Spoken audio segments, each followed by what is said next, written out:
Que merda.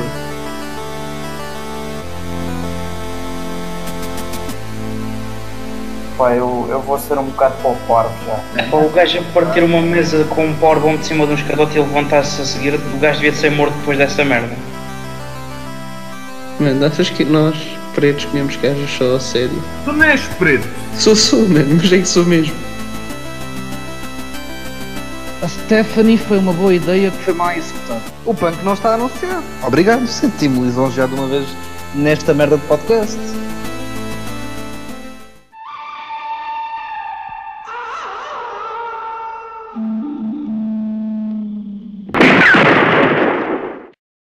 Ok, bem-vindos ao novo episódio do Triamigos. Esta edição, vai ser dedicada ao Final Battle, que é um show muito importante da Ring of Honor, que em português se chama Batalha Final.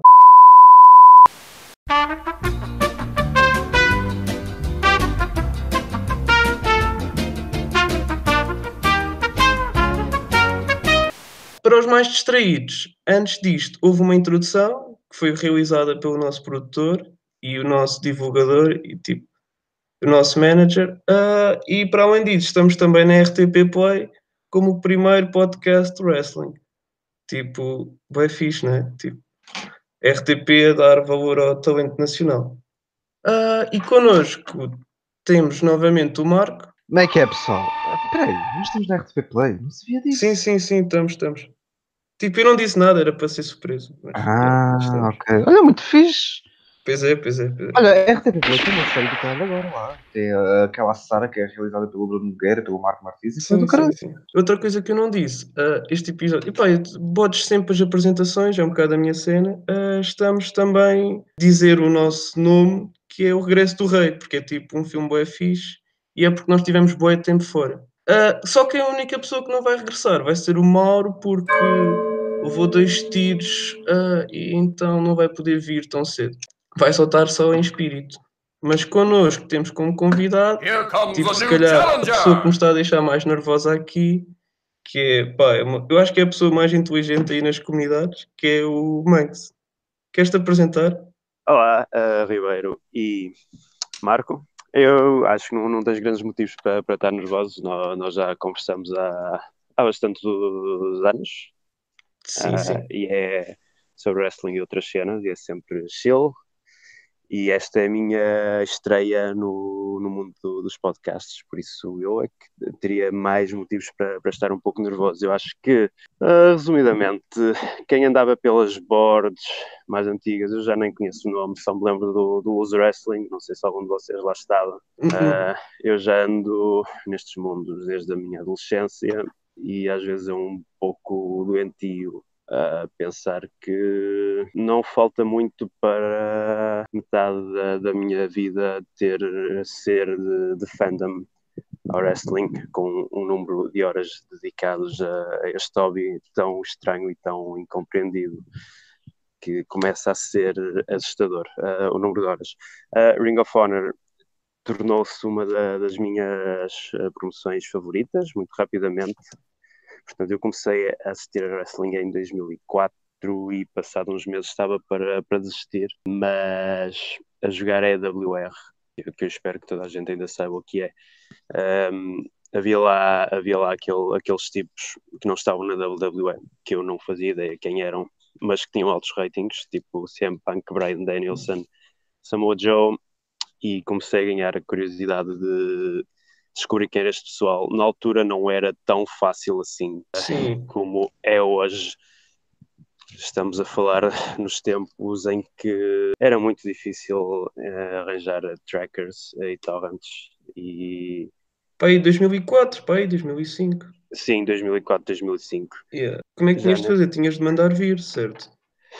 Eu mandei vir alguns DVDs, partilhei algumas vindas. Havia outro rapaz cá no Porto que tinha muita cena do Ring of Honor e que fazia muita promoção da cena deles. Havia também aqueles links manhosos tipo Mega Share. Sim. Eu lembro-me disso porque usava isso para cenas de animes e o caralho, tipo, para ver. Isso, e tinhas que esperar horas e horas para sacar. A única coisa que foi salvando a minha fandom tem sido sempre descobrir novas promoções e novos lugares, porque é muito difícil ficar-se dedicado a uma ou duas feds ou estilos. Rapidamente as coisas começam a não sair do lugar. Sim, é normal, tipo, aquilo. Tem a ver com os estilos também. Achas E, mesmo? e Tipo, eu eu, não eu acho que sei. isso sente-se um pouco menos nesta altura, porque a WWE começou a incorporar um pouco mais do que podemos chamar o indie style, Sim. e pelo contrário, a Ring of Honor eu acho que está a tentar fazer o Ir- contrário, tentar ser mais uma fed tradicional, e por isso é que tu tens combates pelo título entre o Jay Lethal e o Cody, que é um combate mais WWE do que a maior parte dos title matches que existem na WWE hoje. E portanto tu não sentes tanto a mudança de estilos, mas antes claramente que senti, Notava, sim. Mas notavas. eu estava a pensar, tipo, por exemplo, fazendo a comparação para a New Japan, se tu achas que há o perigo então daqui por 2, 3 anos acontecer isso com a Fed, por exemplo. Porque Acontecer o quê? tu consegues associar um estilo à New Japan, de certa forma. Sim, Mesmo consegue. atualmente. Tipo, e tu conseguias fazer isso para o Ring of Honor e para a Noah na década passada, certo? E o que eu estou a dizer é se tu consegues antever um perigo de acontecer aquilo que aconteceu à Noah e à Ring of Honor, de acontecer também à New Japan. Eu não acho que seja prejudicial, eu acho que é importante para a identidade da Fed.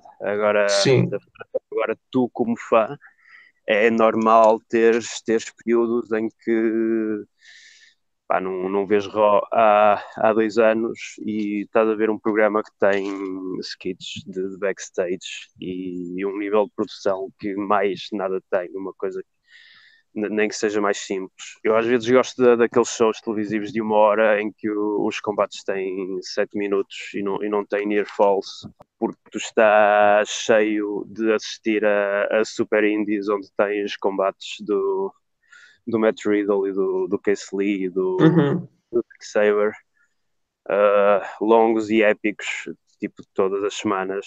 estou a E, perceber. e E até, às vezes precisas de um show onde há squashes e onde há combates mais curtos e onde os finishers estão mais protegidos. A New Japan não é um produto que te obriga a consumir demasiadas horas. Aliás, os road tours nem são desenhados para serem consumidos de uma forma semanal e episódica. A New Japan, eles têm tentado incorporar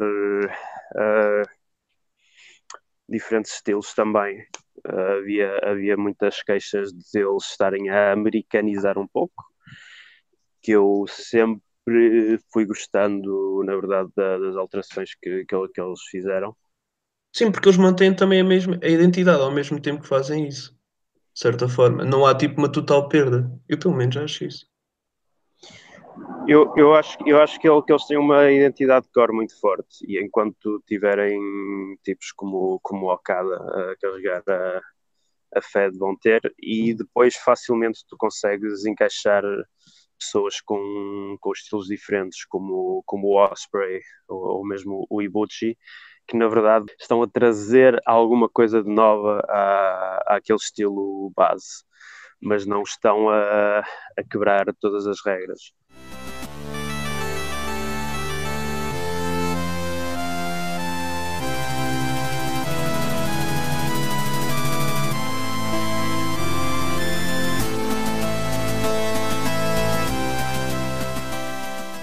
Nós tínhamos aqui um segmento tipo de apresentação habitual, que eram os 10 combates habituais, tipo onde damos um top. Desta vez vamos fazer sobre a história da Ring of Honor. O nosso parceiro, como disse, ele foi morto em combate, mas eu tenho aqui a última mensagem dele, que são os 3 combates que ele mais gostou, e eu vou começar por ele. O primeiro dele foi o Steen Jericho contra os Briscoes, no primeiro Weather War. Depois ele tem um Adam Cole contra O'Reilly no Hybrid Rules, que foi tipo um primeiro match na Ring of Honor entre eles que foi épico. E o Davey Richards contra o Michael Elgin, que eu lembro-me do Moore dizer que era tipo um match super intenso e gostava muito do finisher. Agora passando de ti, Marco. Sempre contra Joe 2. Pá, foi um combate que eu demorei bastante tempo a ver. Foi um combate que ouvi falar pela primeira vez quando o Punk começou a ter algum destaque dentro da WWE com o título mundial. E só fui ver este combate depois da Pipe Bomb, ou uma cena assim. Pá, adorei porque já curti, era fã, era marquezão do Punk naquela altura. E já conhecia o Joe, de cenas dele na TNA e o caraças, e então foi brutal ver aquele combate. O segundo combate que eu tenho na minha lista é o Joe contra o Kobashi, que foi o primeiro e... Não foi o único combate, porque entretanto já vi mais um combate dele. Mas foi o primeiro combate que eu vi do Kobashi. Bela introdução. Pá, combate stiff como a caralho, aqueles dois a destruírem-se completamente em ringue. Dois gajos com um estilo algo semelhante, o Joe a ir buscar muitas inspirações ao Kobashi, e foi qualquer coisa de espetacular. E foi a minha introdução realmente ao wrestling japonês a partir do Kobashi, por isso. E o último combate que eu queria introduzir nesta lista foi um combate que eu vi mais recentemente e graças ao nosso amigo Pod, foi o AJ Styles contra Paul London, que foi, foda-se, aquele combate foi qualquer coisa. Eu não sabia que o London era assim tão bom. Eu não tinha qualquer tipo de noção. O London na altura era se calhar tipo dos talentos top das indies. Eu vi o London a primeira vez que eu vi o London, com praticamente toda a gente, a primeira vez que vi o London foi na WWE. Naquela tag teamzinha com o Brian Kendrick. Pá, eu achava engraçado, mas não tinha qualquer tipo de noção que o gajo era assim tão bom. Foda-se. Aquele combate foi mesmo qualquer coisa de espetacular. Tipo, dois dos meus combates incluem tipo o Nigel McGuinness. O primeiro é com o Bryan Danielson Unified no UK. E o segundo também, que é também do Nigel McGuinness, é com o Austin Harris no Rising Above 2007. O Unified é bem conhecido, o Austin Harris, este aqui não é tão conhecido, mas é garantidamente o meu match favorito do Austin Harris. Por último, é o meu match, se calhar, favorito da história mais recente da Ring of Honor, é entre o Kevin Steen e o El Generico no Final Battle de 2010, num Fight Without Honor, com a carreira do Steen em jogo e a máscara do Genérico.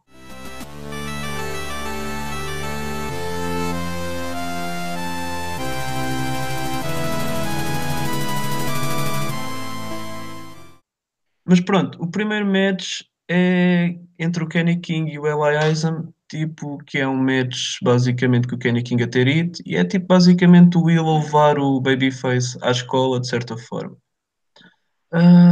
Mas é um match curto, mas de certa forma foi um match ideal para abrir o show. Não sei o que é que vocês acharam do combate em si. Tipo, Pá, o combate não foi nada de especial, mas foi aquilo que necessitava de ser para continuar o momento do Kenny King quando ele perdeu o combate contra o Jay Little, e que há tempos toda aquela construção que ele vinha a ter acabou por desmorecer um pouco e ele precisa de algo para voltar. Tu ainda agora falaste de um ponto interessante em relação ao Kenny King, que é ele não ser aceito pelos fãs como ele que é, ou os fãs não acreditarem muito na credibilidade dele poder ser um main eventer na companhia. Pá, a verdade é que o Kenny King nunca foi um main eventer onde quer que ele fosse, seja na primeira run dele na Ring of Honor, seja depois na TNA, seja agora na segunda run na Ring of Honor. Não é que ele não tenha qualidade, simplesmente falta-lhe algo que o distinga como algo que o faça ser mais. Cerca do combate, pá, foi normal, como tu disseste, foi um bom combate para abrir o show, conseguiu aquecer o público, o puto Isla, como é que ele se chama mesmo? Eli Isom. O Ella Islam, não é mauzinho de todo, mas nota-se que ainda está muito verde. Mas Ring of Honor acho que está Está assim um bocadinho excitada com o puto, tem-lhe dado alguns spots fixes. É ver o que é que sai. Sério? Eu acho que a Ring of Honor está muito mais excitada com o Kenny King do que o miúdo. Opá, sim, mas dentro dos miúdos que eles têm, acho que este Ok. é o que eles estão mais. Ainda por cima é um gajo que vem mesmo do dojo deles, então. Não, eu nunca fui um grande fã do Kenny King.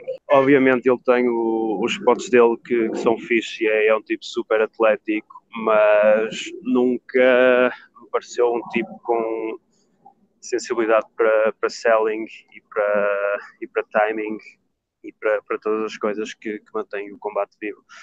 Este combate foi dos melhores combates que eu vi dele em termos de pacing e de contar a história.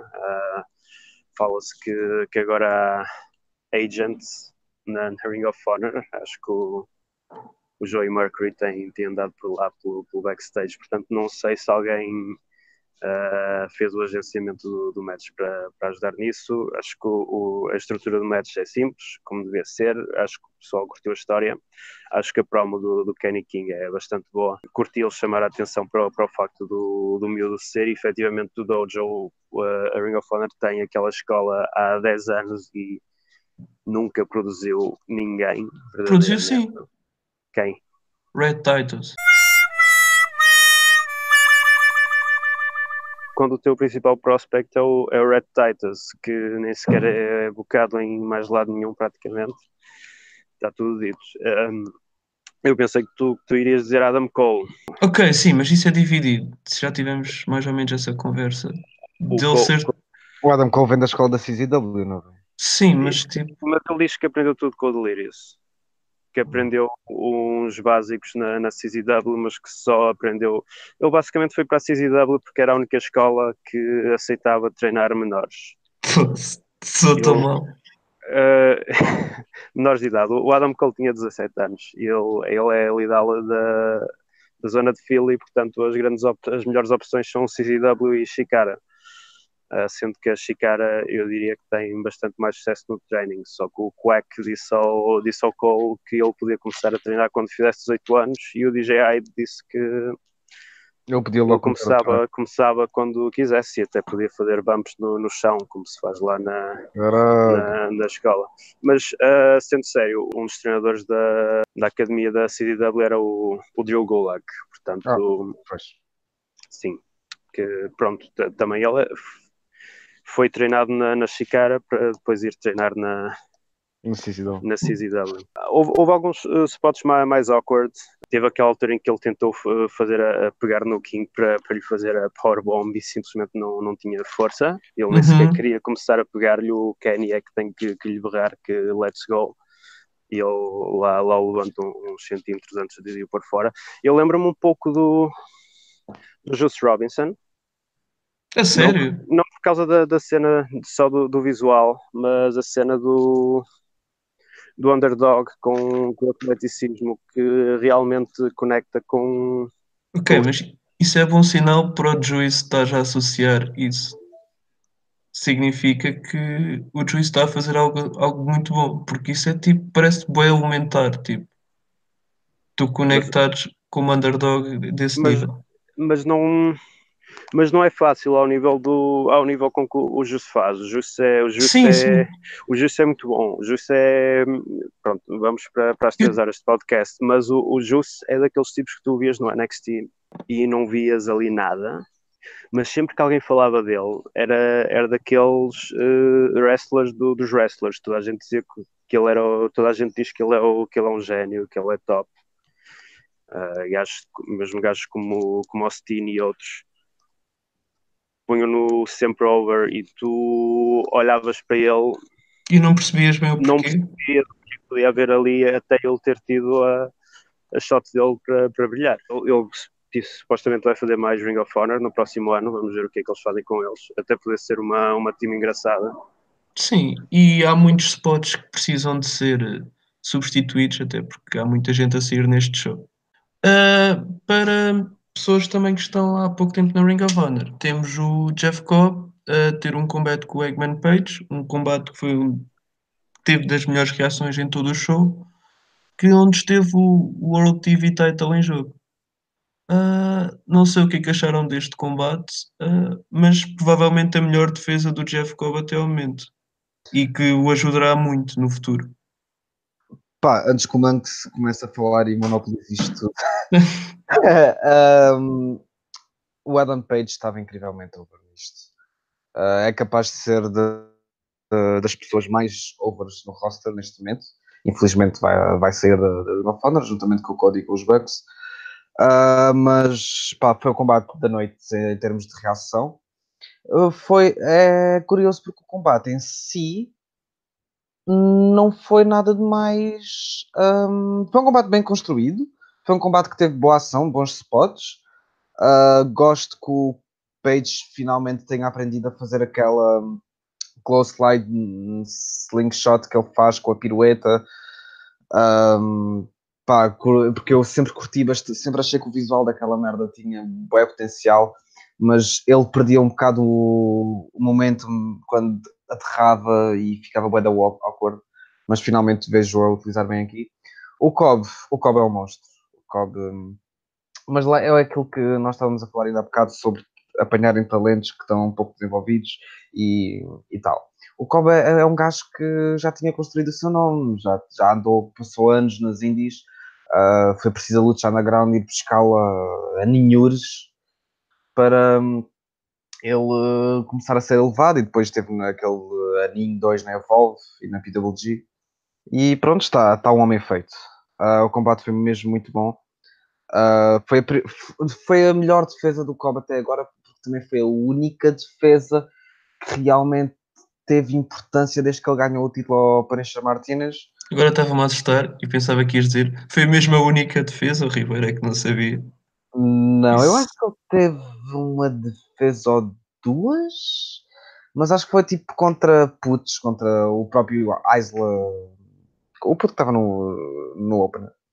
Sim, eu acho que o Cobb é um ótimo exemplo de como ter alguém over que foi criado ou que ganhou esse apoio noutro local, em outros locais, e acho que a Ring of Honor tem que pensar realmente se está a conseguir elevar a talentos ou se tem que ter outro tipo de estratégia. Este era dos combates para os quais eu estava menos entusiasmado para assistir e via muita gente bem excitada e simplesmente não via o estilo destes dois a mexer de forma nenhuma. O Cobb, ele tem alguns matches em que eu acho que tem um pouco falta de direção, Achas apesar de ele ser super forte, ter um moveset cool. Depois são dois lutadores que têm spots que eu acho abomináveis. O Cole com o seu Shooting Star Press que é mais um headbutt? do apron, que às vezes aquilo é um shoulder tackle, às vezes é um headbutt. O que eles fizeram desta vez até foi fixe, que foi o Cobb a apanhá-lo e a fazer o belly to belly fora.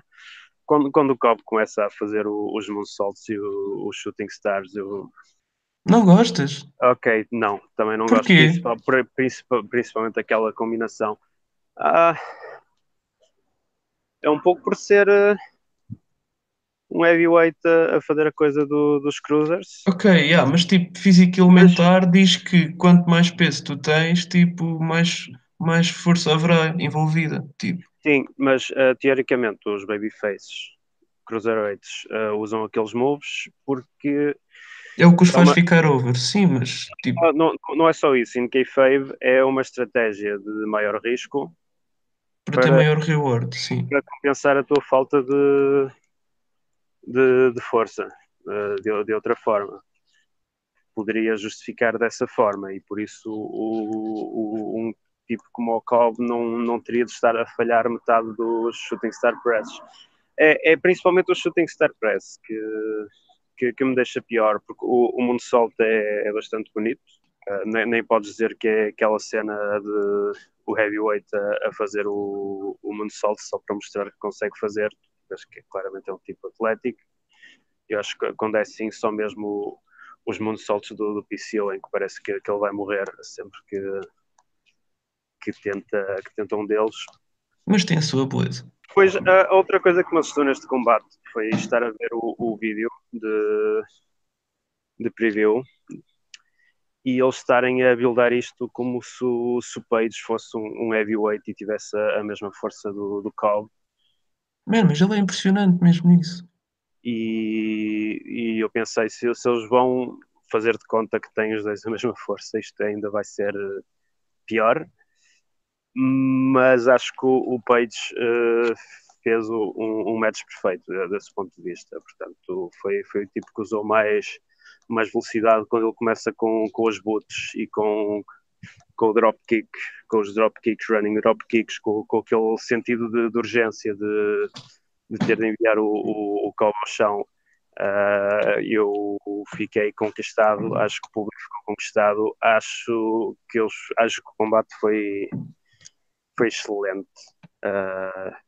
pelo timing e pelo pacing que eles deram às cenas, porque nunca tiveste um tempo morto e nunca tiveste um spot a mais. Foi daqueles combates que foi mesmo desenhado para estar no ponto. É uma comparação meio idiota, mas lembra-me um bocado os matches do Jerry Lynn com o RVD.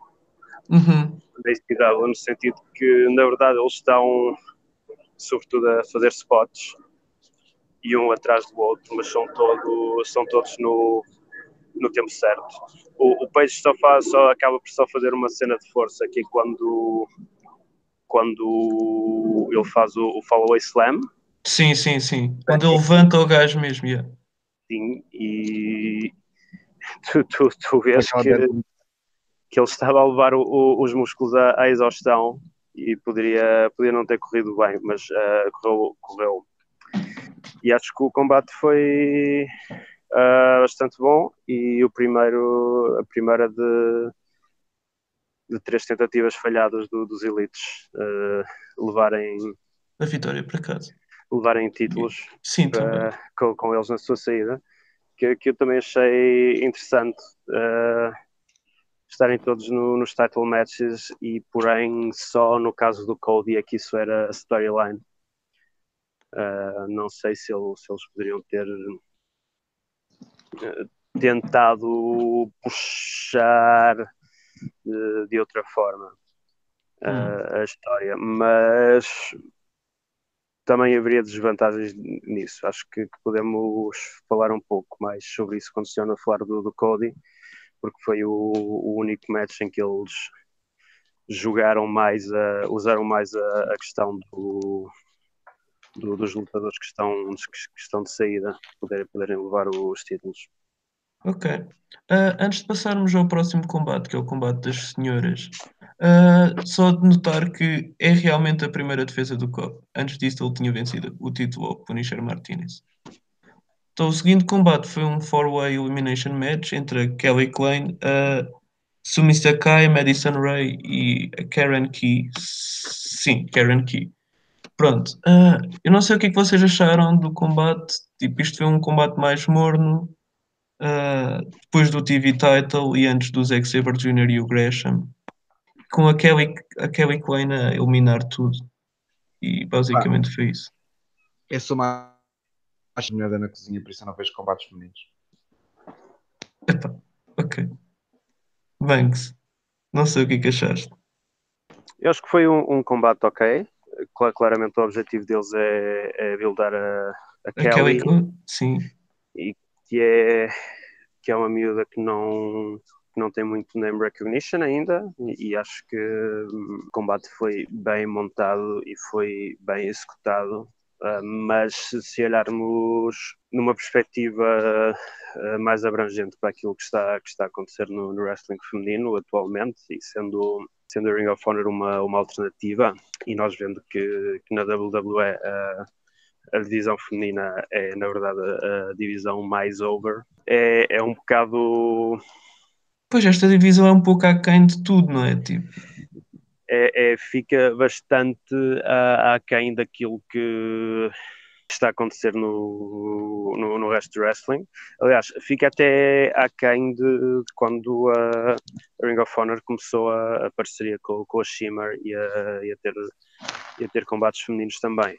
Aliás, quando tu olhas para nomes como o da Madison Rayne, quer dizer, que nunca foi nada de especial. A Sumi Sakai é uma japonesa que fazia bastantes indies há coisa de 10 anos, mas eu acho que ninguém a vê como... Um talento topo no Japão, é isso? Nem falo do Japão, falo nos Estados Unidos. Eu acho que ninguém a vê como uma veterana. A Karen Q parece-me a única que está mais entrosada no tipo de qualidade e de matches que atualmente se fazem. Sério? Não esperava nada. Tipo, eu não vi mesmo nada nessa miúda. Aliás, a única cena que eu vi nela foi o facto dela se parecer com aquela rapariga da Eurovisão, da Israel. Quem? Não faço ideia. Não vejo Eurovisão, não é? Tipo, Varia de ano para ano. ok, se calhar sou eu que vejo agora. Aquela galinha. Sim, exato, do Toy. Pronto, isso é bem mau, tipo, adiante. A cena desta divisão é que está bué à parte de tudo e está bué... Primeiro, não tem nenhum star power. Segundo, lá está isolada completamente de tudo e de todos e não há nenhuma interligação com o resto do roster, o que faz muito fácil do pessoal completamente cagar nisto e não sentir nenhuma necessidade de ver. Eu acho que isto é um ótimo ponto do Marco. Aquilo quase que parece um projeto à parte que tem direito a 15 minutos ali no show. Ou seja, é quase o 205 do Raw e do SmackDown. É parecido, mas talvez ainda pior neste Pois. caso. Porque eu acho que a atenção dada pela Ring of Honor aqui é mesmo bastante baixa. Muitas vezes tu notas que os combates são gravados só para a net, nem os colocam na TV, nem acreditam neste roster para ter combates longos. Algo que os 205 pelo menos ainda têm. Parece quase o filme do Triple H, tipo, que vai logo para DVD.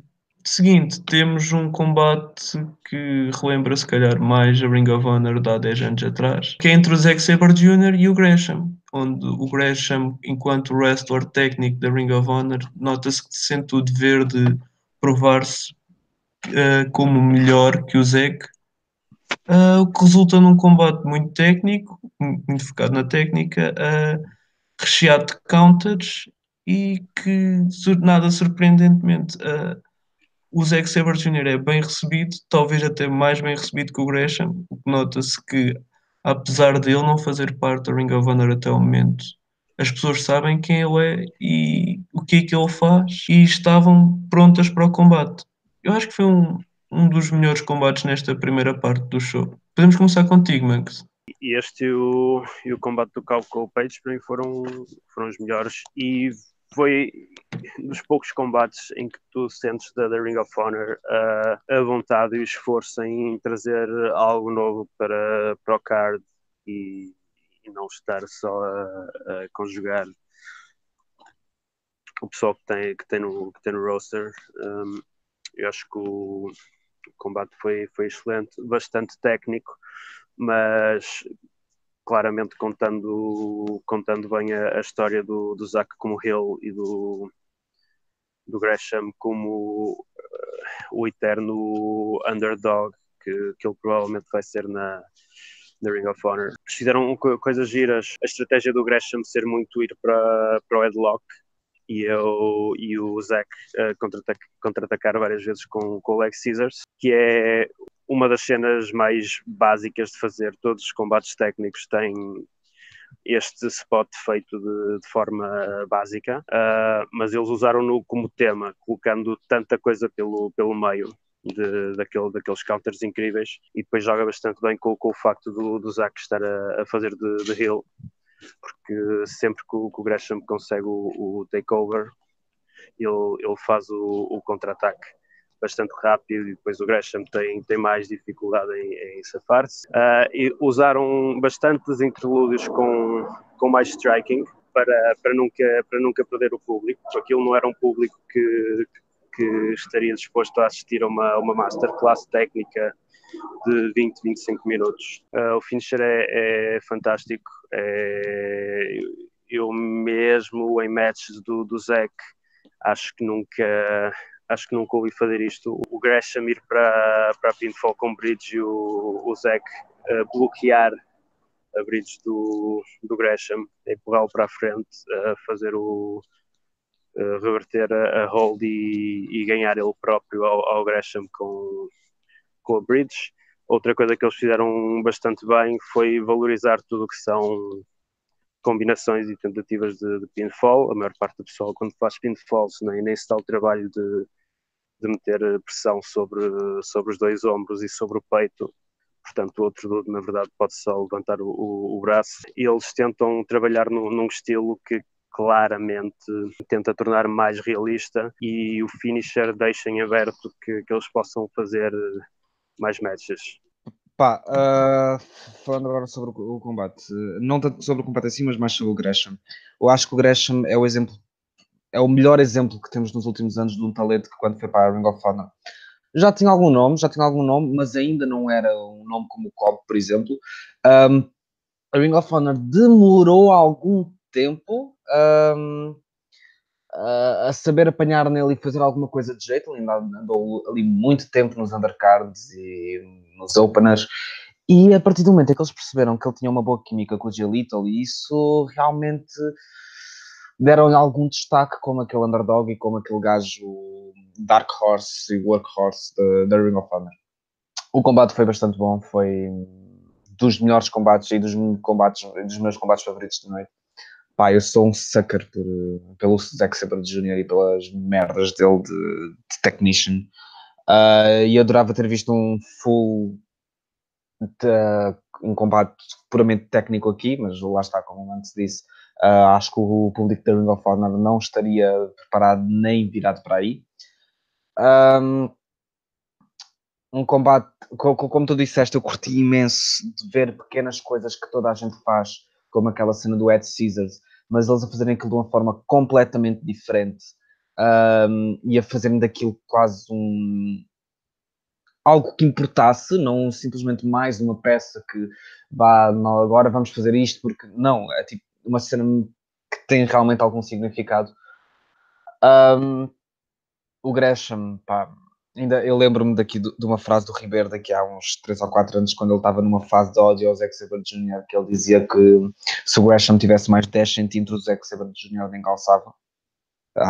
Tenho só que relembrar isso ao Ribeiro. Foi um match do graças. Muita psicologia aqui metida, muitos detalhezinhos, pá, isto foi tão bom. Pois, eu não concordo com essa frase de há 3 anos. Próximo combate entre o Matt Taven e o Dalton Castle, que é um match pelo título da Ring of Honor do Matt Taven, seja isso o que significar.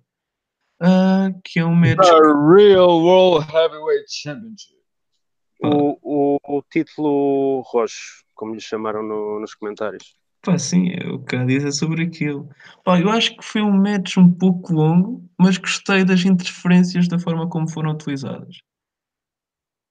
Ou seja, tipo, os gajos do Kingdom, a forma como eles usaram os boys no combate. Tipo, tanto para quebrar um pinfall como para tirar um boy do combate. O finisher acontece após uma tentativa de um bangarang.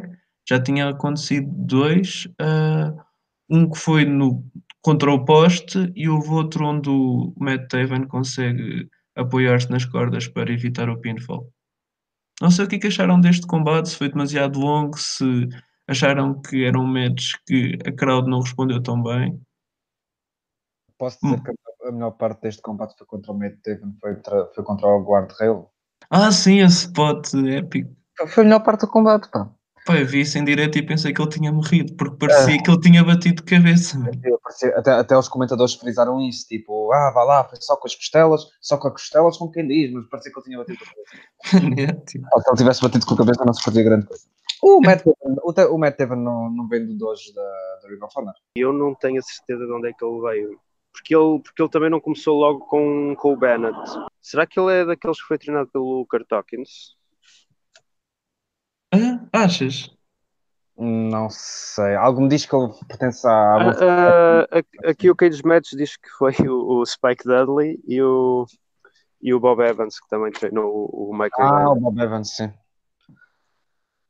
O Bob Evans, há uns tempos no Twitter, partilhou um guia para aspirantes a wrestlers. Dinheiro, não é? Eu vi Como isso. salvar dinheiro, como viajar, como comunicar com promoters. E acho que mesmo para quem quer ter noção de como é a vida no indie wrestling e nos inícios e ver quais são os conselhos de uma pessoa com bastante experiência, acho que é um documento interessante para procurar e checar. Pá, não foi um combate nada de especial, sinceramente. Não senti, se calhar fui eu, mas não senti o combate, não conectou comigo em nenhum nível. Apesar de não ter visto nada de mal no combate, simplesmente o Matt Taven foi aquele gajo que nunca me disse nada e o Dalton Castle também não. Nunca achei piada à gimmick, nunca achei piada ao moveset, nunca achei piada a nada do que ele fizesse. As interferências até foram engraçadas. Achei muita piada a forma como o Vinny Marseglia entrou ali por baixo do ringue com os balões a subirem e os boys a ficarem ainda distraídos. Foi um combate, basicamente. Pronto, este combate eu tinha originalmente saltado à frente. Sim, eu sei que não querias ver, desculpa. Mas depois o Ribeiro convidou-me para estar aqui no podcast e, portanto, eu tive que ir rever os dois matches que ainda não tinha visto. Eu gostei, eu fiquei bem surpreendido pelo que eles fizeram. Eu já não me lembro a última vez que vi um combate do Matt Taven, mas acho que ele melhorou desde a última vez que eu o vi. Está mais, a ação dele no ringue é mais deliberada, não houve momentos mortos, não sei, mais uma vez, se calhar é o Joey Mercury que está a agenciar estes matches todos com o Bully Ray, porque se repararem, isto quase parecia um combate de pay-per-view da WWE, bem feito. Tens um heel, tens um babyface, tens bons momentos de hit, tens o combate, o comeback no sítio certo. Mas ao mesmo tempo tens aquela ação louca, quase, de indie. Não, mas a ação é boa, mas nos pay-per-views da WWE também. Eles não fizeram nada que fariam diferença se isto fosse um show da NXT ou WWE, exceto que provavelmente haveria mais distância para as barricadas Sim. O Bangarang seria feito, aquele Bangarang no poste. Sim, acho que sim. Que aliás foi fantástico, porque foi feito eu acho que aquele é o único, eu acho que um pouco mais o Taven de facto vai com a cabeça ao poste e tu em vez de estares a curtir o spot, estás pela segunda vez a perguntar se o Taven está vivo e um pouco menos ele falhava tão claramente que nem tinha reação. O spot do Taven foi pena, que a dinâmica de combate era tal que eles não tinham grande hipótese de usar aquilo para a história. Pois foi. Estão a jogar com a lesão nas costas do Dalton. Eu achei piada. Foi toda a gente ver se o Taven estava bem, inclusive um dos boys que salta do ringue para fora e é só a imagem mais absurda do boy preocupado com a saúde do Taven. Sim, um bocado. E a certa altura ele percebe-se que não faz grande sentido a estar lá e começa a abanar o leque por algum motivo para o ref, porque não sabia mais o que fazer. E eles fazem também um shot do Dalton Castle a reagir àquilo e a cara do Castle é de preocupação, não é? E pareceu-me, tipo... É de preocupação, mas ele está a jogar com isso in character. Eu não sei como é que ele é na vida real, se calhar é assim que ele reage às cenas, mas estava in character e faz sentido, porque também não é uma feud em que ele quer que o McTaven vá para o cemitério.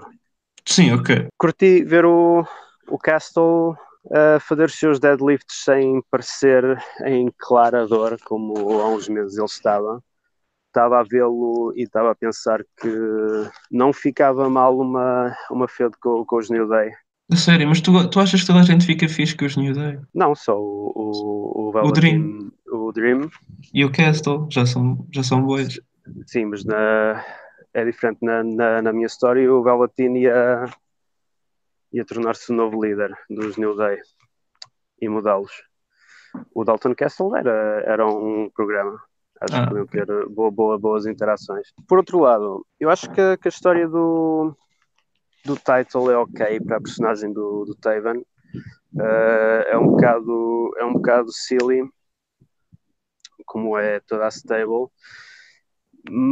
Mas eu acho que tu vê-lo com o título dá aquela imagem de este tipo poderia ser o campeão, eventualmente, apesar de nós sabermos que aquilo é fake. E ele, ao ganhar o match, consegue provar isso. Yeah. O Taven é quase um babyface quando ganha, mas pronto. Eu acho que as intervenções foram todas fixes. A questão dos boys ter sido levado para debaixo do ringue levanta uma daquelas questões que nós temos sempre ao ver wrestling, que é o que é que existe debaixo do ringue e para onde é que eles foram. Ficaram lá o resto Do show. show. Yeah. Ou quando o Kane puxa as pessoas, vão para Há um outra portal para o esfera inferno. da existência, não sei. Mas há duas coisas em termos de gimmick que para mim são um bocado head scratcher. Uma é ver o Dalton e os boys ainda estão lá e continuam no exato mesmo spot que sempre estiveram há anos. Ou seja, já devia ter havido uma continuidade, uma evolução e não está a E não existir. sei, eles ou evoluíam e se tornavam uma team, ou não sei, acho que já deviam ter tornado no Castle, porque eu também não sei se é suposto nós gostarmos destes dois gêmeos que são, não sei, não tenho certeza se escravos sexuais ou sim. Eu acho que é essa a conotação certa. É mesmo isso.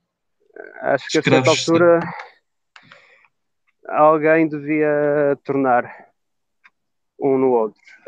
Os Kingdom, eu não percebo qual é a gimmick, percebo que tem uma estética de terror, ok, mas não percebo se é suposto eles serem tipo putos ricos a jogar cosplay ou se é suposto tu acreditares que o Vini Marcellia realmente levou o boy para o inferno, como estávamos a falar. All in all, eu acho que foi um bom match. Curti bastante o comeback do Castle e acho que havia muita gente motivada neste show para fazer as coisas acontecer. Houve muita gente a querer provar um ponto e a ser um pouco menos acomodada do que se calhar vinha sendo.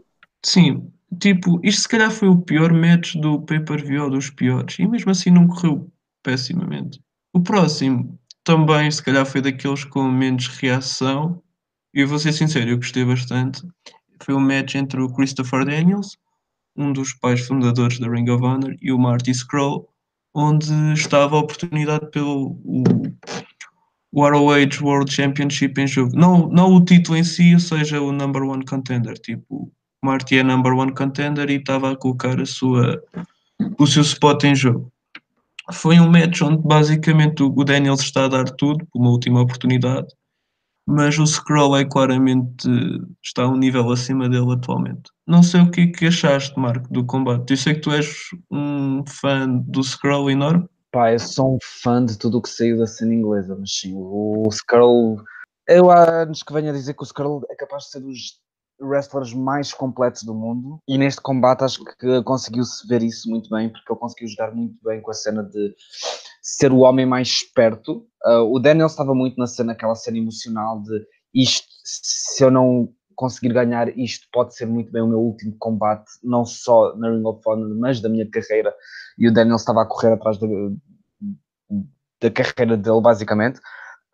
E o Skrull soube gerir isso muito bem, soube gerir muito bem as emoções do Daniels e conseguiu jogar um jogo inteligente e usar isso a favor dele.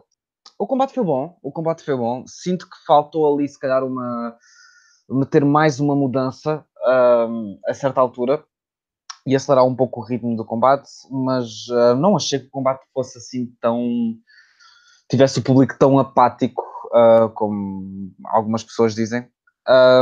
Acho que o público até teve alguma reação. O Skrull é das pessoas mais overs no roster. Sobre isso de ser o number one contender, pá, as tapings vêm provar o contrário, não é? O que faz zero sentido no booking da Ring of Honor, mas pronto. E mesmo quanto a ser o último combate do Daniels, que era aquilo que se previa, também pelo final do combate, pelo que acontece depois do combate, acho que não vai ser, porque tivemos lá o Bully Ray a foder com o Daniels, apesar disso ter tido um payoff no combate a seguir. O combate foi bom, basicamente. O Skrull e o Daniels têm uma boa química, eu gostei muito dos ver em ring juntos.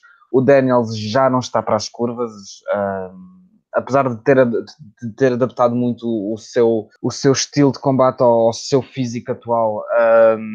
Já não é o Daniels que nós víamos antigamente, mas também é perfeitamente normal. Foi um bom combate para o spotting que teve no show.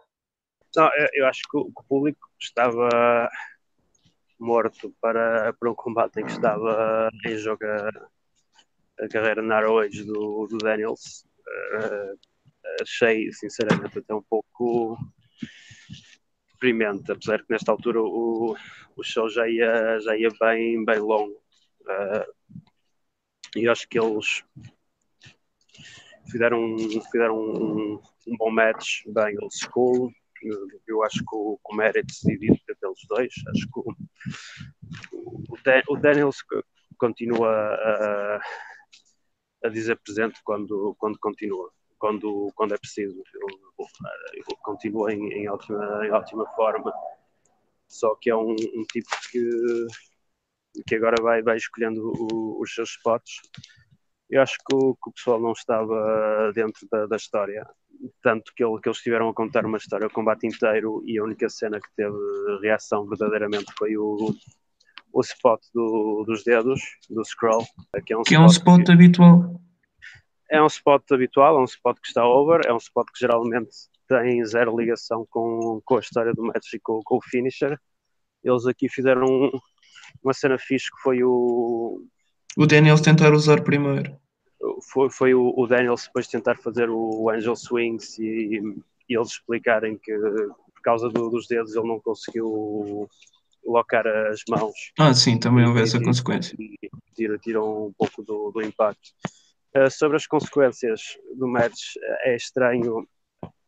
Tudo indica que o Daniels esteja de saída, mas tanto o post-match como depois, na verdade, as próprias tapings deixam tudo em aberto, porque na taping o Daniels teve uma oferta de contrato, mas antes de poder assinar foi atacado pelo Shane Taylor, e é uma daquelas cenas a wrestling de que tu não podes simplesmente assinar o contrato no dia seguinte, ou em qualquer outro dia.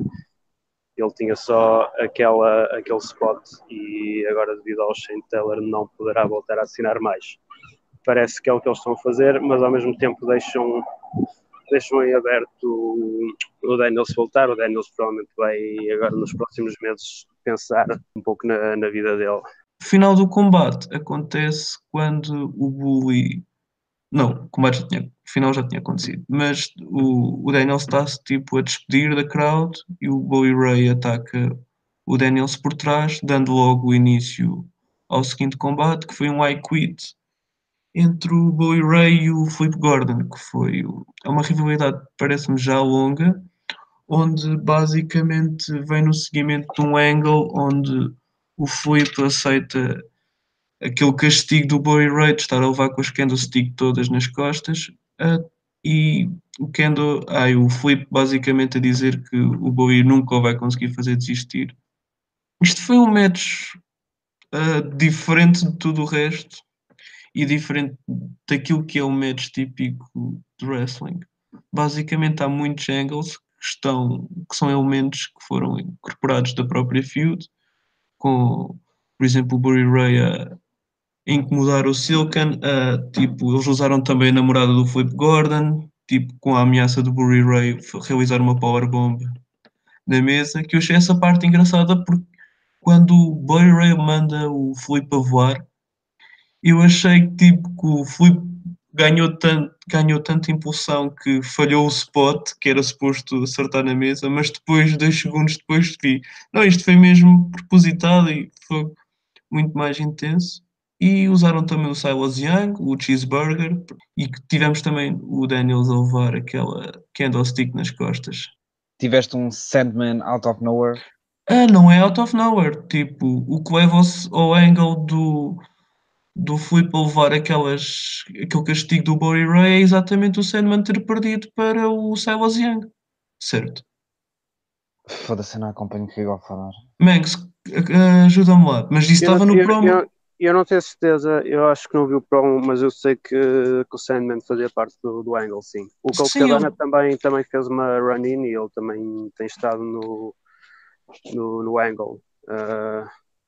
Inclusive isso sentiu-se na Battle Royale do All-In. Isto foi um dos matches com melhor reação. Não sei se concorda. Foi, e foi um bocado estranho porque era uma feud que eu pensava que estava completamente morta e amena, e estava à espera desta reação se calhar no combate anterior, mas depois tiveste este combate que teve uma reação do caraças, por isso significa que o público no combate anterior não reagiu mesmo por certos problemas, seja de booking, seja da forma como a companhia promoveu o combate, seja do combate em si, que se calhar a estrutura que o combate teve não apelou ao público live, porque logo a seguir tiveste um combate em que o público estava vocalmente muito ativo e estava... Sim, mas também tens tipo. Não era bem do público. Mas também tens cenas bué dramáticas a tempo inteiro, man. Sim, o combate foi um clusterfuck de merdas a acontecer Tipo, o tempo inteiro. eu não sei que idade é que tem o Silken, mas tem garantidamente mais de 60 anos. Tu Sim. chegares, tipo, na rua e agarrares numa candlestick e dares para dar num gajo, man, tipo, vais ter reação, né? O combate foi cheio de drama e foi cheio de spotzinhos que... Só há uma cena que eu achei que foi desnecessária. Eles fizeram o tease para a mesa arder e eu comparo isto um pouco como o uso de pistolas nos filmes, que é tipo, se tu mostras uma pistola, tu tens de usar a pistola. A não ser que seja para uma caracterização bem forte, como acontece, por exemplo, no Moonlight, para tu perceberes que houve uma mudança na personagem. Mas ali, tipo, tu fazes o tease e aquilo, tipo, não foi para caracterizar ninguém, porque toda a gente sabe exatamente quem é o Bully e quem é o Silas. Exato. E, tipo, aquilo depois não foi usado, tipo... Nem que fosse o próprio Silas a passar pela mesa a arder ou coisa assim, mas sim, aquela mesa deveria ter sido usada. Ou então, não, tipo, eu acho que isso devia ter sido removido. Eu não sei o que é que achas, Manx. Tipo, eu sei que não concordas, da realidade. Há muito para falar neste match. Eu acho que nós podemos fazer um podcast só a discutir a namorada do Felipe. Quão aborrecida ela estava no show todo, né? Sim, muita gente falou disso. Porque ainda por cima, ela ali na primeira fila, que estão sobretudo homens velhos com mestre de wrestling, e ela não deve ter muito mais que 20 anos, está lá arranjada, bem vestida, mas eu não sei se ela estava aborrecida, ela provavelmente estava Nervosa? a pensar no que ainda ia fazer a seguir. Provável, sim. Para mais porque ela obviamente estava nervosa, porque depois quando os spots aconteceram estava nervosa, e ao mesmo tempo quando estiveram a praticar pode tê-los ouvido a falar a fazer teases de mesas a arder e pessoas a levar com candle shots e muitas coisas a acontecer naquele combate. Portanto, ela tem que se lembrar de quais são as deixas dela. Portanto, eu não sei, eu acho compreensível de certo modo a reação dela. Sobre o match, o Bully é um tipo muito bom a pensar stories e angles e tudo mais, e portanto eu acho que ele estar no backstage da Ring of Honor é uma vantagem para eles. Eu acho que o angle claramente funcionou. Há uma cena que ele faz que eu acho curioso, é que se vocês forem a ver, ele, mesmo cenas muito, muito básicas como os murros, ele worka aquilo bastante bem. Não tens outra pessoa no card que consiga fazer com que um move ou uma cena com o Shane pareça real, mereça ser vendida. Mas depois, quando o Filipe está a fazer o comeback dele, ele que na ofensiva é super sério, faz sempre aqueles bumps meio de comédia, Sim. meio Ric Flair, tipo quando leva com o Kendo, ele faz um ou dois desses e eu não sei até que ponto não é para se proteger ele próprio. Sobre a cena da mesa, em teoria o que o Ribeiro diz é correto, tu não deves teasar uma cena para depois não entregar. A não ser que tenhas outra coisa que vai ter um pop ainda maior e que vai fazer com que o pessoal se esqueça do Light Fluid. E tu achas que o Sandman fez isso? Eu acho que o Sandman fez isso. Primeiro, eu acho que o Silas esteve fantástico. O Silas é uma personagem forte, apesar de ele como wrestler não estar puxado, nem estar numa altura da cadeira em que pode ser. Mas nestes segmentos e em algumas promos é dos poucos tipos que parece ter um bom character, na verdade, uma personagem forte. Eu achei que a imagem dele com o isqueiro no ar, as luzes irem abaixo e depois a surpresa do Sandman, acho que jogou bem. O público não estava a cantar que queria fogo, nem ver ninguém arder. Okay. Isso é justo, E então. também não sei se o pessoal em 2018 quer mesmo ver cenas a arder. Sendo que é um E match pessoal, tão AECW que... E depois ainda por cima trazes o Sandman que eu estou a ver o match e só me lembro, tipo, man, a mesa está ali pronta a ser posta posta a arder, tipo. Tipo, eu não consegui desligar. O próximo combate é entre o Cody e o Jay Lethal num rematch há 2 anos no Final Battle. Antes de falarmos sobre o combate, segundo o pódio, o Undertaker, tipo, não faz sentido nenhum a entrada do Cody, porque, tipo, eu não percebo nada de Metal Gear Solid, acho que é assim que se chama o jogo, mas o Cody está de Venom Snake e a Brandy está como boss, e eles nem fazem sequer parte do mesmo jogo, ou seja, são duas personagens que não têm conexão. Pronto, e é isto que eu tenho a falar sobre as entradas. Outra cena que eu achei bem questionável foi o facto do Cody raramente ter matches épicos, mas aqui, tipo, por algum motivo dão-lhe um match bué longo, ou seja, eu não percebo porque é que tu estás a dar um match épico a um gajo, uma duração do match épico a um gajo que raramente tem um match épico, mas apesar de haver partes no match que fiz, como o selling do joelho, as callbacks ao primeiro match no Final Battle, as interferências do Hangman Page, é que achei um pouco fora de sítio. Não sei o que é que achaste, Marco. Pá, foi a melhor coisa que a Ring of Honor fez, no sentido em que, já que temos este tipo que vai bazar, vamos aproveitá-lo ao máximo e vamos fazer um full circle desde o momento em que ele se estreou no Final Battle de há 2 anos, e vamos contar a história de que tudo voltou tudo voltou àquilo que era, fez o mesmo full circle, mas desta vez temos o título em jogo e é o high stakes, porque o Cody vai embora e pode muito bem levar o título com ele, que é um título que anda a escapar ao Cody já há algum tempo, da defesa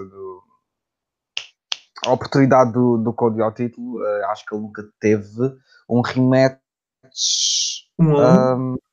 1-1 pelo título, acho que nunca chegou a ter esse rematch, posso estar muito bem enganado. Ainda por cima contra o Little, que é o arqui-inimigo dele na Ring of Honor. Por isso, pá, o combate em si não foi nada de especial. Foi se calhar tipo o segundo pior combate ou o terceiro pior combate do show. Lá está, foi um combate demasiado longo e com elementos que, como tu disseste, a interferência do Adam Page, que foi uma tentativa de screw job. Sim, eu achei isso bem estranho. Tipo, Bué estranho, foi bué tipo, what the fuck. hum, Os Bullet Club a tentarem fazer ali, os Bullet Club não, os da os Elite a elites. tentarem a fazer ali tipo, a roubar o cinto, mas não conseguiu porque o árbitro tipo, ficou what the fuck, não. Porque no original Screwjob o árbitro estava na cena e nesta vez Eu não. não sei bem se foi tipo simular o Screwjob ou se foi simplesmente pá, o Cody está aqui e Tentar está para ganhar. distrair. Sim, é tipo, ele já está a usar tudo, usa a mulher, tipo, usa A cena é, amigos. eu acho que não era o tipo de combate a ter. Eu acho que já que era o último combate do Cody, opa, iam por uma cena clean, até porque o Cody tem uma conotação muito mais babyface hoje em dia do que tinha originalmente, ou há um ano atrás. Sim, Então acho que especialmente depois do All-In e tudo o que se depois do passou All-In, nos últimos depois da meses. cena do Omega, pá, tem uma conotação muito mais babyface. Então acho que era muito mais viável terem ido por uma estrutura de combate muito mais simples, tentarem dar simplesmente um bom combate. Podia ter alguns elementos de drama. Eu estou-me a lembrar, por exemplo, daquele combate com o Cody com o Kota Ibushi no Wrestle Kingdom, que foi um combate extremamente simples, com alguns elementos de drama que adicionaram bastante ao combate. Este combate teve demasiado e foi muito longo. Senti tinha uns bons 5, 6, 7 minutos a mais. Mas era o combate indicado para o título da Ring of Honor, até porque tu vais olhar para o resto do card e pensas: nós temos 4 gajos neste momento que podem ser candidatos principais, que é o Saban, que não esteve no card, O Saber não se justificava sequer ser. mas é um dos candidatos principais ao título. Não é o Saban, Não, não é é. o Chris Saban. Chris Sabin, dos Yeah, Motor City Machine Guns. Ok. sim, ele é um dos candidatos principais ao título. Ganhou uma. Pá, isso diz mais sobre a Ring of Honor em 2018 do que diz sobre o Chris Sabin em 2018. Yeah. É o Chris Saban, é o Marty Skull, é o Matt Taven e o Dalton Castle.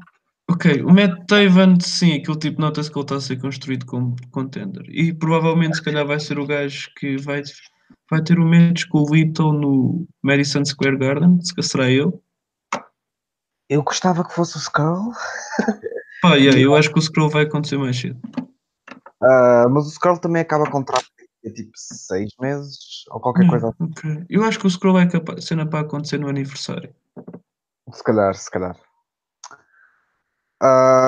Até porque, pá, pessoal, avisando já, spoilers dos tapings. Por isso, se não quiserem spoilers, avancem um bocadinho à frente. O Dalton Castle vai ser o próximo contender ao título, o que faz zero sentido, visto que ele perdeu para o Taven hoje. Hoje não, neste evento. Eles tiveram tipo uma Fatal 4-Way para determinar o derradeiro first one contender, number one contender, quer dizer, entre os 4 number one contenders que havia, ou seja, era um clusterfuck de number one contenders. E não percebo porque é que o Dalton era considerado number one contender, visto que perdeu para o Taven agora e vai ser o primeiro a receber a shot dele. Pois, não dá para perceber. Não dá para perceber, não dá para perceber este tipo de bookings. Supostamente o Nick, É booking 50-50 da WWE. supostamente o Nick Aldis também é um contender. Já? Porque apareceu no final do combate tipo, eu existo, olha para mim, tenho um título da Pá, NWA. sim, tipo, ele perdeu para o gajo do Ring of Honor, tipo, no All-In, será que agora? Tipo, eu não sei, tipo, eu não gosto muito do Nick Aldis, acho que ele enquanto top guy deixa tudo a desejar, tipo, Então, mas ele no All-In defendeu o título, ou não? defendeu e perdeu. What? Sim, ele defendeu o título da NWA e perdeu para o Cody. E agora a cena será que é o contrário? Será que é o gajo da NWA que vem ganhar a Ring of Honor? Estás a ver? Tipo, eu sei que o show da All-In não é necessariamente da Ring of Honor, mas é claramente por gajos apoiados pelo Ring of Eu acho Honor. Portanto, o Little e o Cody foi o outro combate que eu tinha saltado à frente.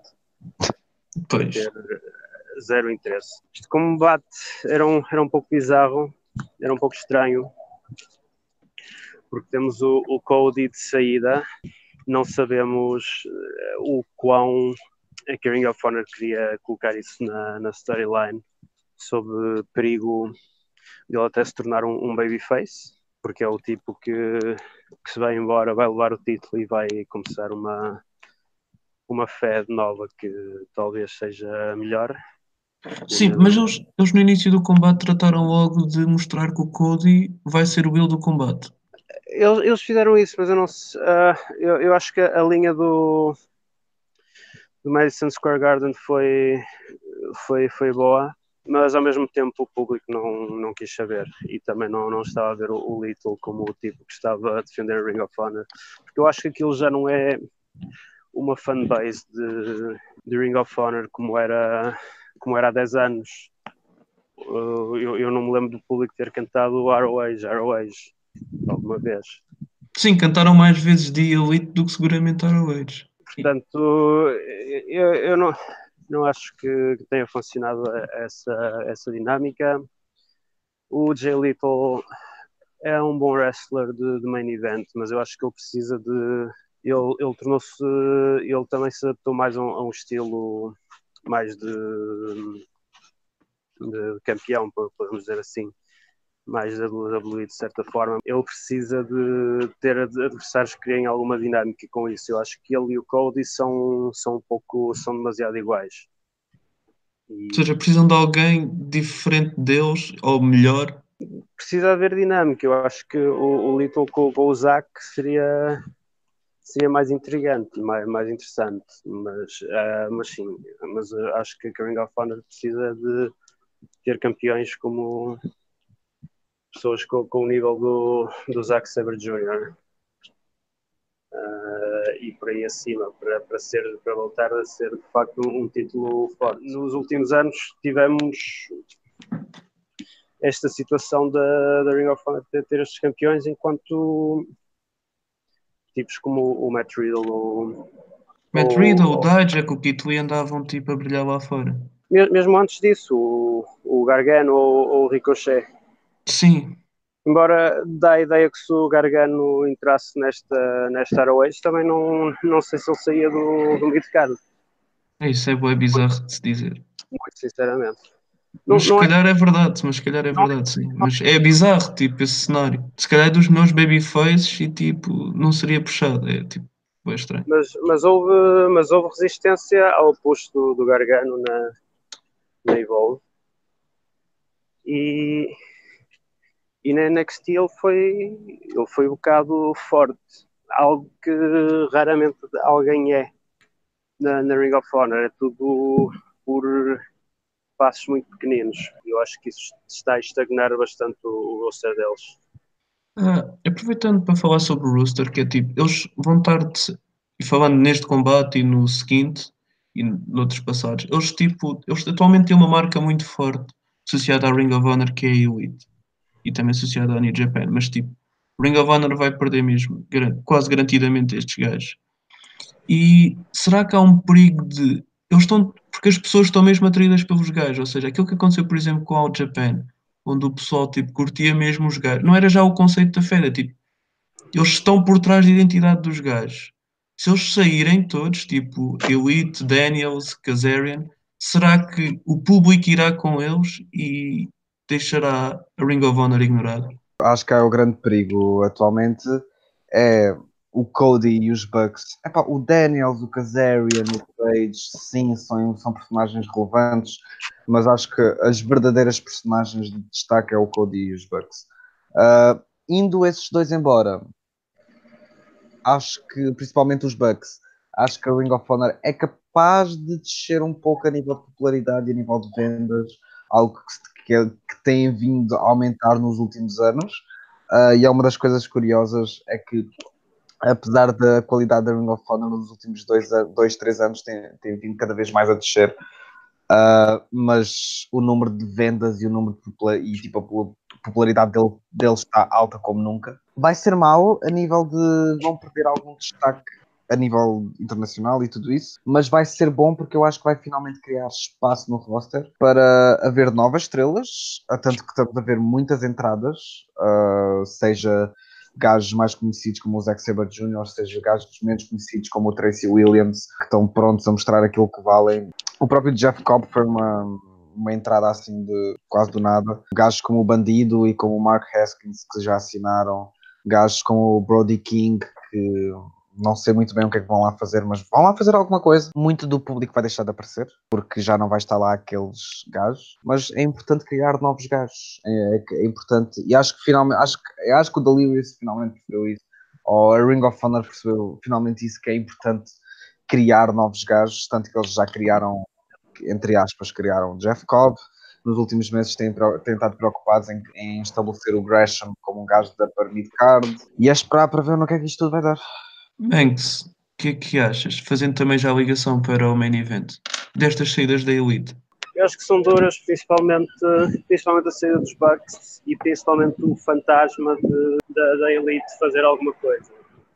Mais do que a própria saída. Eu acho que o fantasma da concorrência, ao nível aqui da Ring of Honor, está a fazer com que a ROH seja mais agressiva e esteja a tentar fazer com que aconteçam algumas coisas.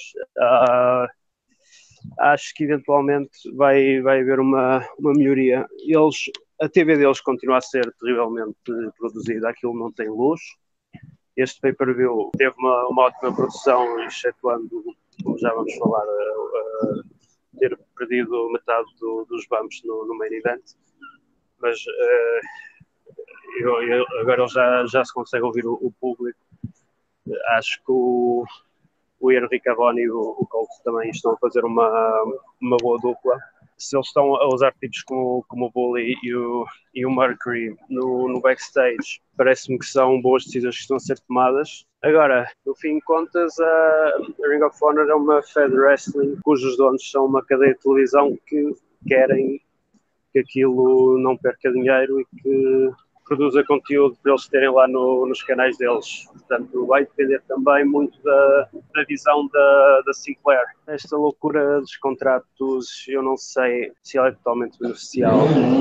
Acho claramente que vai ter que haver partilha de talentos a certa altura por parte destas federações mais médias, porque senão vai haver uma canibalização. A Evolve já está com problemas, apesar de eles terem agora acesso a pessoal da NXT e WWE, eles claramente têm um roster empobrecido. A Ring of Honor tem também, e se de facto avançar a Fed da Elite, vai ficar a sobrar pouco talento.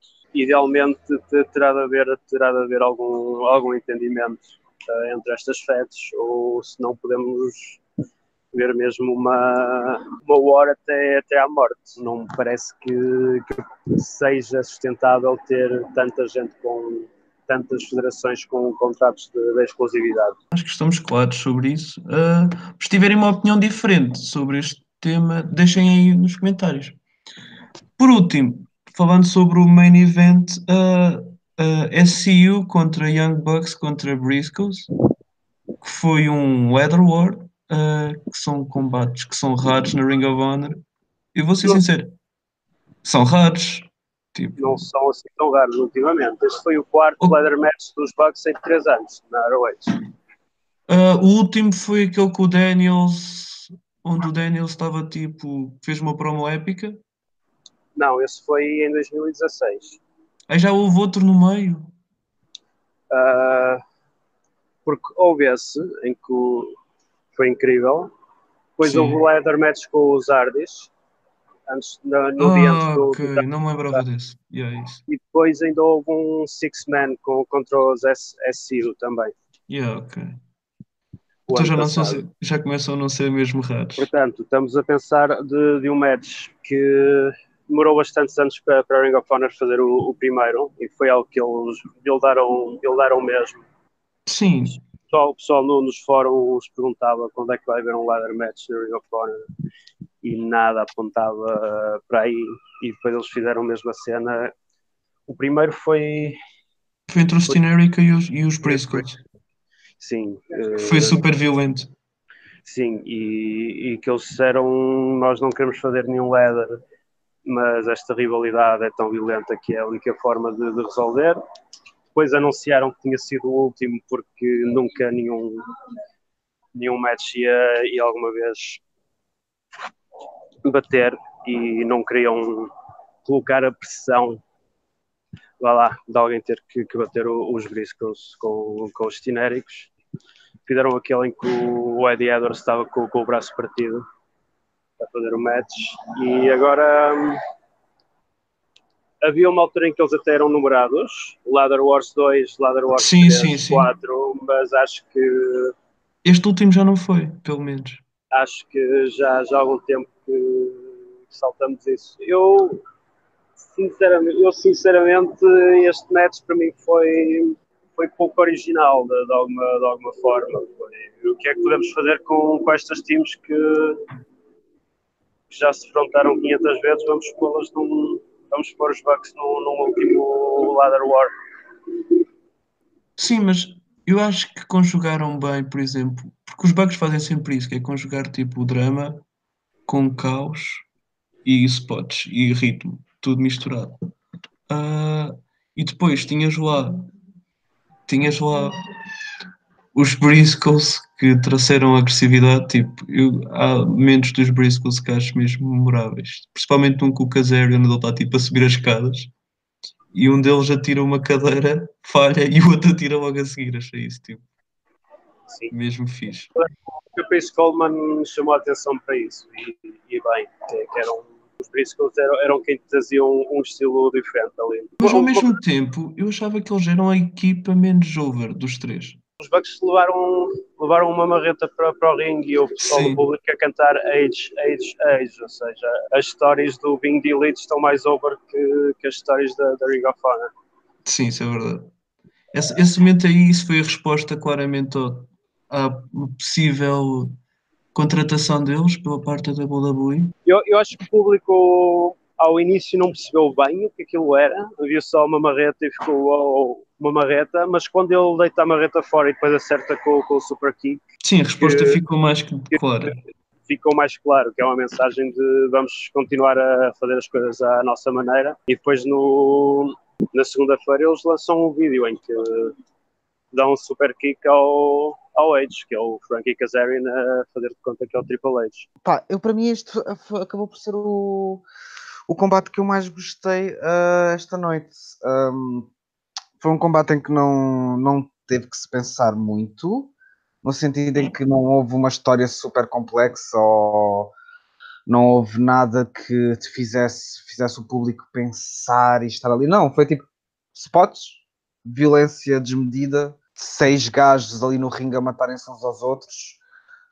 O Jay Briscoe até trouxe tipo uma Staples Gun para o combate e tudo que acabou por não usar. Os Ladder Wars costumam ser sempre muito, muito bons e muito divertidos, e acho que pode não ter sido o melhor Ladder War de sempre, mas acabou por ser o combate da noite para mim. É um bocado estranho pensar no Kazarian e no Scorpio Sky aqui, porque são tipo gajos já com 40 e tais anos e que o corpo supostamente já não deveria dar para estas andanças, mas ficaram incrivelmente bem neste combate. E tu vais olhar para o combate, para o último Ladder War que houve, que foi tipo praticamente o mesmo combate, só que em vez dos STU foi os Motor City Machine Guns. Gostei bastante. Resumindo, gostei mesmo muito. Mas já, Briscoes como campeões. Depois vimos nas tapings a formação de uma nova stable entre os Briscoes, o Bully Ray, o Silas Young e o Shane Taylor, que parece uma coisa sacada do TEW. Mas, já. A ver onde é que isto vai dar. Por último, os Briscoes saem como campeões neste último Ladder War. As duas outras equipas, em princípio, irão embora, e os Briscoes são, pela primeira vez, 10 vezes campeões da Ring of Honor, o que é um marco. Poderia ser um marco importante, mas se calhar não tanto, porque. Eu é que sou um marco importante. Porque eles estão há 10 anos, tipo, sei lá, mais de 10 anos na companhia, e eventualmente tu sabes que eles ainda vão conquistar isto mais 2, 3, 4 vezes, tipo. Acho que Parece só mais uma vez, tipo, não parece tipo 10 vezes, tipo, 10 vezes, tipo, porque não vais para mais nenhum lado. Tipo, Mas para fieldar com quem? Ainda para mais. pois, Pois é que neste momento não há nenhuma equipa, a não ser que com o Bandido venha também o Flamita. Eu não estou a ver assim nenhuma equipa que seja minimamente credível para desafiar aos títulos dos Briscoes. mas eu acho que isso será decidido mais tarde ou mais cedo. Eles vão ter de arranjar alguém. Até porque com tanta saída eles têm mesmo de arranjar. Com as saídas dos Bucks eles têm mesmo de arranjar alguém. Ou então deixar de colocar um foco que eles colocam na tag. Tipo, Eles foram obrigados a colocar, porque eles tinham bem previos em que o main event era o combate pelo título e o submain event eram os Bucks, ou os Bucks e o Omega, ou os Bucks e alguém. E o que acontecia sempre era o público ia à loucura no tag e depois tinha que ver Daniels contra Cody e ficava ok, isto é um match. sim, tipo, as estrelas ali eram. As estrelas e o próprio match, tipo, por si só davam muito mais emoção ao combate anterior do que ao main event. Mas por acaso teria alguma curiosidade em ver o PCO a ter um match com os Briscoes? Epá, tipo, acho que será um pouco bizarro. Mas se calhar é esse o interesse do match. Eu acho que falámos tudo, não sei se há mais alguma cena que gostariam de falar. Acho que o que podemos dizer é que vai ser um ano interessante Para o Ring of Honor, porque tem muitas questões, certo? e vai ser curioso ver como é que eles reagem, como é que vai ser o próximo pay-per-view. Eu acho que eles estão, como já disse, com outra vontade de fazer as coisas E tem outros desafios com estas saídas todas também. e pode ser que com isso haja uma melhoria, haja um sentido de urgência que eu acho que tem faltado nos últimos anos. Foram dos períodos mais aborrecidos da carreira dele, para mim. Eu gostei do primeiro. Mas agora no NXT, por exemplo, ele está em ilusão e está bastante interessante. Sim, mas eu acho que o público da New Japan não ia cantar Adam Cole Baby e basear Sim, não. personagem dele. Não é propício a isso. Não é propício a isso. Porém, o Kozlov tornou ele a cantar o hino russo, que tornou Babyface. Não sei se vocês se lembram disso. Sim. O Vladimir Kozlov, que portanto fez equipa com o Santino Amarelo e isso. Sim. Quando o Romero pediu ao pessoal para se levantar e fazer silêncio para o Kozlov cantar o hino, esperando que o pessoal se revoltasse e as pessoas efetivamente faziam silêncio e aplaudiam o Kozlov no final.